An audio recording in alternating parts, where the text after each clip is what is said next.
Hello mga beb, preparing pala ako sa pagluluto. Nagbabalat lang ako ng sayote kasi ito ang aming paborito. And for the password nga, kumuha naman akong sibuyas at bawang para maghiwa-hiwa ng bongga. Hindi ko na nga naipakita ang pagluluto ko kasi may pupuntahan pa kami. And for the fast forward nga, nagpunta lang kami ng market. O, diba?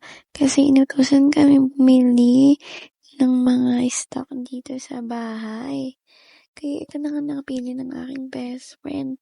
Ito daw ay sale ngayon. And bago kaya nga napili niya yan. Si Bingo. Kaya kumuha na siya ng tig-isa na flavor.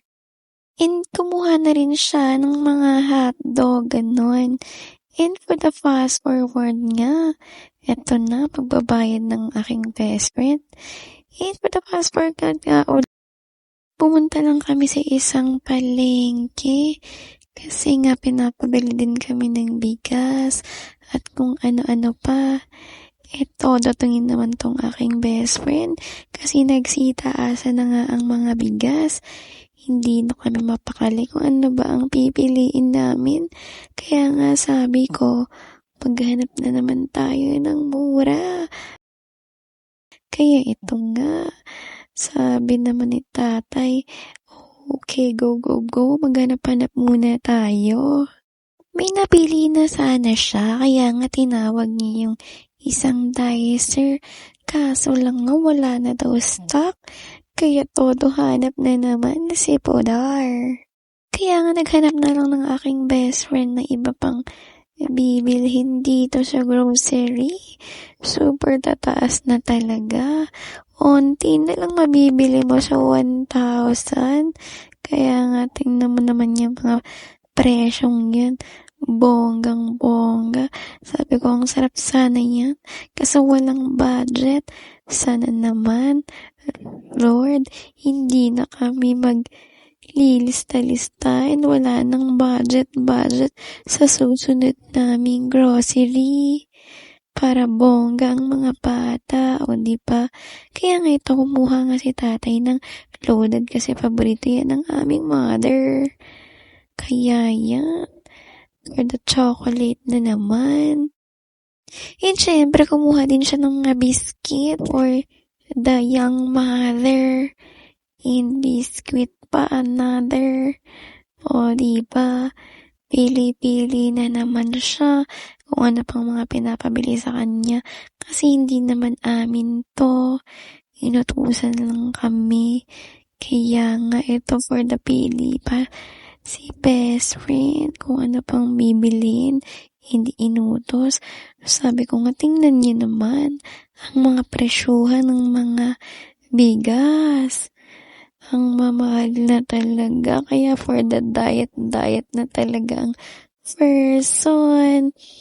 Pati ang asukal. Kaya super pili din siya kung ano ba talaga ang mura. Iyon ang pipiliin in magandang klase. And para makatipid na din ng bongga. Kaya nga hinanap niya na ang presyohan. Super mahal talaga. For the fast forward nga, bibili na siya ng sabon. Pumili na siya ng sabong pangligo ng bonggang-bongga. Hanap na naman kung ano ang mura. Sabi ko nga dati, bumibili ako nito kasi super bango nito. Nilalagay ko lang yan sa CR or sa kwarto, sa may electric pa ng bongga. And may mga affordable din pala dito sila ng price na naka-promo. Pero wala tayong promo nga, bebs. Wala tayong pang-buy sa promo na yan. Kaya pass muna tayo. And sabi nga ni best friend, bumili daw kami ng toothpaste. Kaya ako pa nga ang pinapili. Hindi ko nga alam kung anong pipiliin na toothpaste. Kasi ang favorite ka talaga dyan, ang black. Pero syempre, mahal nga. Kaya ito na lang, Colgate pa din. Sa 1,000 ng budget, ito na nga yun. Kaya yan, sabi ng aking best friend, magbabayad na. Kasi baka sumobra pa ang kanyang budget. Ay nako, ito namang aking sunglasses nahulog, nabagsak, nasira. Kaya makatawa siya dyan. Sabi ko, hindi na talaga yun mababalik. Kasi nga, nasira na ng todong-todo. Kaya sabi niya, ilagay na lang sa bulsa. And syempre, hindi niya makakalimutan ang kanyang paboritong ketchup. Paborito nila yan. Ang ketchup. Kahit walang ulam, basta may ketchup. Yan ang kanyang paborito. Tingnan niya nga kung maanghang. Kasi yung maanghang ay ayaw ng mga bata. Ng kanyang mother. Kaya sabi ko nga, alam mo, napakasarap ng Jokoran. Favorite ko yan kasi walang budget. Pasispas, tingin-tingin muna. And syempre, hindi mawawala ang suka at toyo. Kaya bumili na din siya. Syempre, sa pagluluto. Sabi ko nga, ito mga nakasave yan pala. Pero hindi pala sila umaan ng isa pang brand ng suka. And bumili na din siya ng mga sangkap-sangkap sa pagluluto ng bongga. And syempre, for the pila na yan. Kasi yung oras, may pupuntahan pa kami. Ito na nga ang kanyang mga nabili. For the fast forward na nga yan. Yan ang budget for the 1,000. Sana 1,000,000. Charis. For the fast forward nga, pumunta naman kami sa palengke para bumili ng mga gulay-gulay na ilalagay sa ref nila. Diba? Sana Lord, hindi na kami magbabudget. Hindi na kami maglilista-lista kung ito lang ang budget. Sana po Lord, ay damihan mo naman ang aming budget. Ayun na nga, natapos na kami mamalengke. Kaya bumaba naman kami ng aking best friend. Nagmamadali na siya. Kaya nga kinuha niya ng aking mga dala-dala. And for the fast forward niya, pumunta kami sa bilihan ng mga buhay na isda. Kasi syempre, favorite nila yan. Ito pala ang cream dory. Ito pala mga hito yan. Pinapakita ko sa camera. In favorite pala talaga ang cream dory. Kaya nga nagpunta kami dito. Pabalik-balik kami. Minamimili pa pala kasi. Kaya nga inaasikaso muna ni Kuya. Kaya for the waiting muna kami dito mga bebs.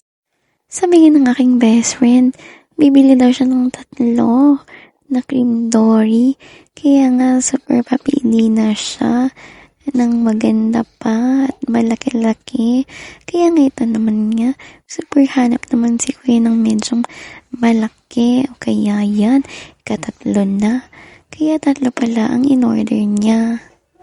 Kaya for the kilo na. Kung magkano na kaya ang kilo ngayon. Hindi ko alam kung nagmahal na. Kaya nga ito, sabi ng aking best friend, putulin na yung mga puputulin dyan. Kasi mahirap putulin sa bahay kasi napakatigas talaga. And after nga putulin na ni Kuya, nilagay niya na nga sa plastic. O diba? Buhay pa yung mga yan. Kaya nga todo pangalawang plastic pa ni Kuya. And pakatapos naman binigay niya na nga sa akin. Nakapagbayad na pala dito si best friend. O bongga, may resibo yan. And yan din pala ang mga farm nila ng isda. And for the fast forward nga, nagutom na naman siya.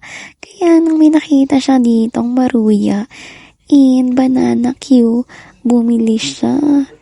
And for the fast forward nga, eto na nga, kumain na nga kami dito.